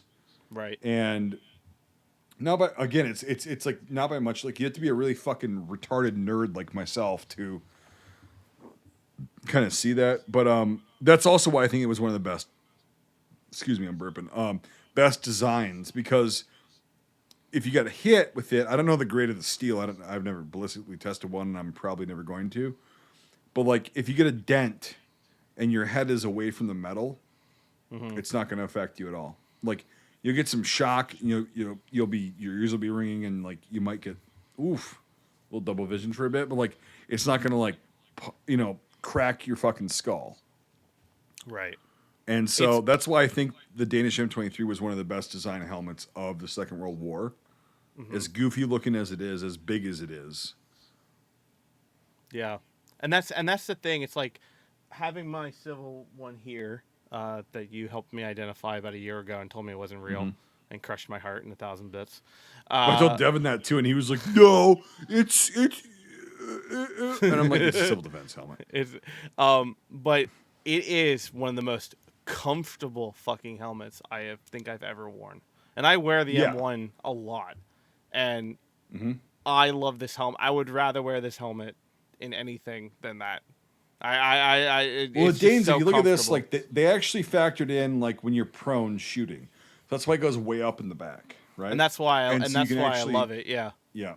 Because you can actually. It's got a lot of side protection, yeah, front protection, and it's like it's a goofy looking fucker, but I think it's one of the best design helmets at that time. I agree. For protection of like artillery fucking shit around the battlefield that's like going off like rocks and whatever. But yeah, it is big and it's heavy, but yeah. The Danes now rock a Stahlhelm, right? Like, is that what they normally do with their modern military? Like, would they have? No, yeah, it's not Stahlhelm. It's I mean, so do we technically. It's the design of the modern era. Well, it's influence kind of. Basically, okay. No, I look. We don't have time to run down that. Brian's gonna fall asleep if we. Okay, no, they wear a version of the Schubert B826 Gefechtshelm, which is the German helmet that like the German composite helmet that like Austria uses the French F2, but like they use a version of that, just like Norway does, Holland does, Belgium does, Germany does. Switzerland does. So they use, but it looks like a Pasget, I would say, not a Stahlhelm. Right. So, yeah. They went to that. And they actually, after World War II, they actually used an M1 style. Like they wore an M1 style until they went to the Gefechtshelm. Oh, that's 100% a fake. I just saw that. What? I forgot. Yeah, their Danish Madsen is a complete fake. Oh yeah. Yeah, I saw the close up. I don't know why. I think I knew that, but take a look at it real quick. Right here. Look at the close up when it does the muzzle. Oh, Oh, it's a fucking hex nut. Yeah, it's like a hex nut. That's not... and look at the back. Look at the. Yeah, it's all like fucking like 3D Yeah. printed or something. It's bent. and stuff. It's bent. Yeah. The knob's too shiny. The barrel, I knew. Okay. So their Portuguese one is real, but their 1902 remake is a total. You fake. suck. I take it back. This is the worst film ever. 1 out of 10. 1 out of 3. God damn. Fuck this. The point is call Nate if you ever want on a World War II Danish film that looks good. Yes, and then I will jerk all over your script. Yeah, I will Madsen you up, is what he'll say. I'm going to make April 9th in 10 hours, not 12. So I guess we should probably go to final thoughts. Sure. Because we are hitting at about an hour and a half, give or take. Can't even see Brian anymore. He is so regressed into the bed. There he is. Jesus Christ. Gone. There he is. The fucking schnoz coming out to play. Nathan's the fucking creature from the Black Lagoon. But Yeah, Nathan's not looking great. No. When did he? This goddamn shit beard. Yeah, not good. I've never looked great. It's okay. I agree with that statement. Who wants to lead? I think that you should lead. Yeah, agreed. Okay. I'll follow, and Michael will get out of the way. So again, I really, really like this film. Even though we've talked about little things here and there and little technical stuff, little bits of stuff and some background, it still does not detract from, I think, the really really, really well done film of an era that we don't ever see, at least in the States. And I don't think one that's been done so well in terms of cinematography, editing, sound. I didn't hear terrible sounds either. I know we didn't talk about that, but I didn't. There's not any horrible sounds in this. I even like the color grading. It makes it cold and dark. Yeah, there's a prop Madsen. Who cares? Yeah, there's a 42 and 40. To me, don't care. Is there civil defense helmets? Yeah, No, don't care. Don't care. I really, really, really, really enjoy this film, and I think it's the only film I can actually go back and watch countless times and never be bored. And it is a smaller length film, which I think makes it perfect. And yeah. So this is probably a little biased, but 10 out of 10 for me. I love this film. It is just great. Mike A. So yeah, it's funny. I didn't mention that, but it's true. Yeah, when I was watching this, I eventually, like, once they got to the town, I just popped the bar up to see how much longer it was. And I'm like, holy shit, this movie's almost over. And it just flew by. But yeah, I think it's really good as well. I always love a war movie that's very unconventional. That's not about the victory, not about trying to slay the enemy or all that stuff. This is my kind of thing. Very unconventional, against cliche type stuff, and I thought it was very well done. I liked all of it. What else can be said? It's a movie about losing, and we need to have more of those in terms of war, because that is what war is for one side. One side, or it's someone does lose in it, and that's what this is all about. And I love how it never mentioned later on that how Germany lost the war or anything like that. It ends right once they've been taken prisoner. So yeah, super good movie. I'm gonna give it an 8.5 out of 10, and I'm gonna go up to Mr. B. Yeah. A lot of the points that I was going to make were already made, of course, because we're very like-minded nerds. But yeah, it's something that on the macro level touches on a subject that people should know about. Like, hey, Germany just didn't become this massive force that the United States went to war with, right? It's like, no, they literally took over countries very methodically and very successfully. And these countries, they tried to put up a fight, they just couldn't, and it's not a fault of theirs. They're just not ready for it. Germany was. That's the issue, and this really shows that. Like, we're issuing 40 rounds per man. 40 rounds? What the fuck is that gonna do? And a lot of these guys weren't good shots, like they said. Blah blah, blah details. Yeah, the technical shit, whatever. The 42, the helmets, as much as I like ragged on that, it's not that I'm ragging on the film. It's like, I understand why they couldn't. I would have just done some paint. You can do that. But I get why they had to use the civil defense helmets, okay? But it still is the Danish look of 1940. That's what they were wearing. And those fucking helmets are awesome, and I really fucking want one. But anyway, no, and the Danes, like, they're not overzealous. They're just kind of like, what the fuck is going on? Which is what I would imagine those guys would have been thinking, because they didn't know what the fuck was going on. Yep. The Germans, too. Like, the Germans are not portrayed as, like, these evil fucking, whatever. Like, they give them quarter. Like, in this scene that you've got frozen, Nate, the guy's surrendering in the street at the end. It's like, they give him quarter. They talk to him. They were nice. They were respectful. As much as you can be in this shitty situation. And yeah, it is what it is. Like, what the fuck else? Like, yeah, showing that, like, kind of these guys would rather kind of fight, at least put up something of a fight than just surrender. And the Germans respected him for that, and then their countrymen respected him for that afterwards. It's like, hey, you tried. But again, it's like David and Goliath, except you're not lucky. Like, you've got nothing. And so they portrayed that very well in this film. and it wasn't over dramatized. It was just fucking how it was. The civilian interaction was good.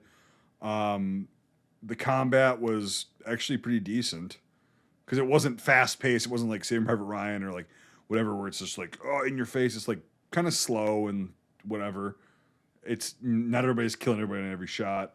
Blah blah. Yeah, and also just very well done. It's just not a stupid fucking war movie, that I would consider. I would not consider it a stupid fucking war movie. Yep. So yeah, I'm gonna also go with Mike A. That's what I was actually thinking of the number in my head. 8.5 out of 10. Brian.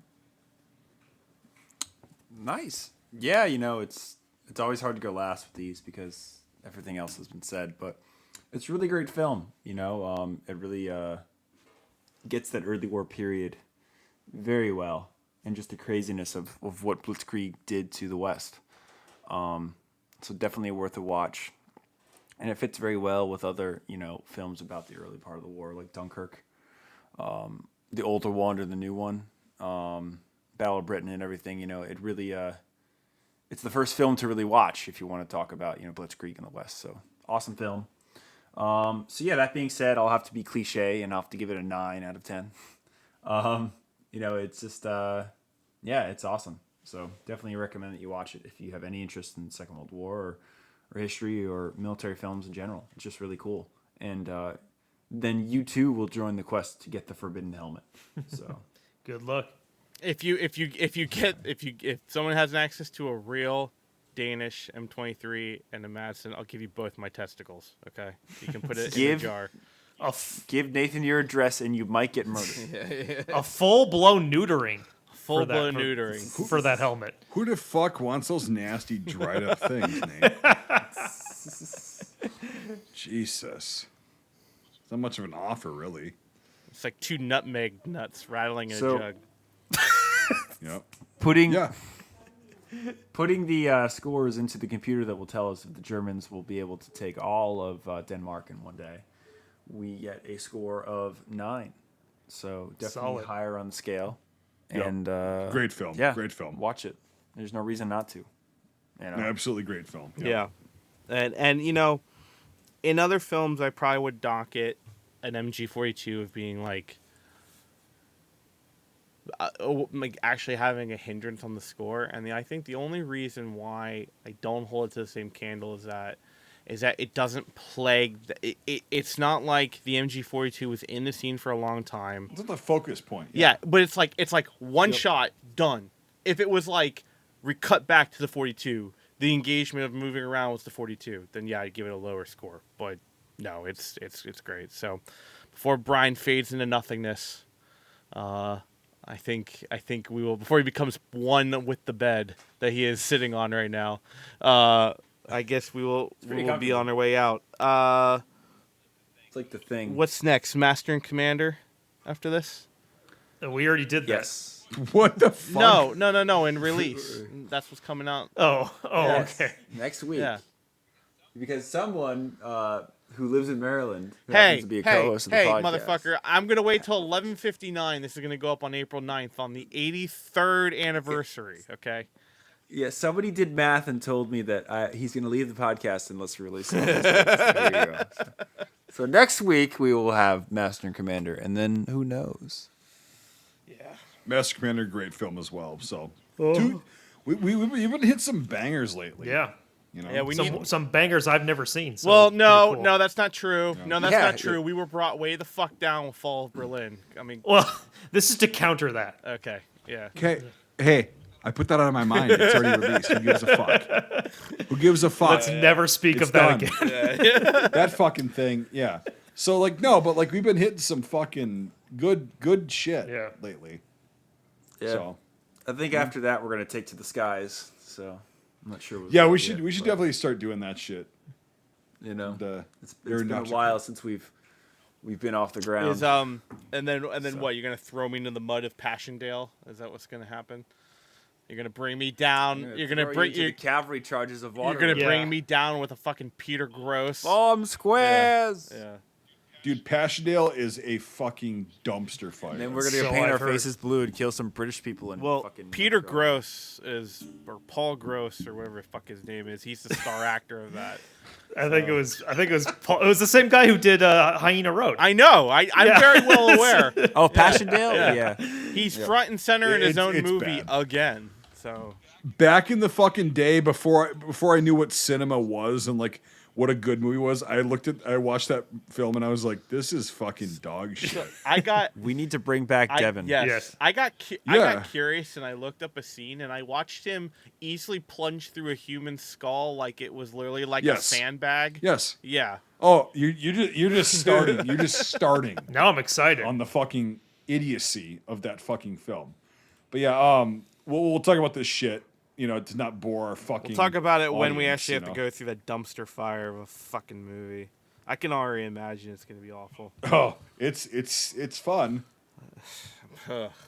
Jesus Christ, this And on that bombshell, Bombshell. All right. Yep. go ahead, Brian, lead us out.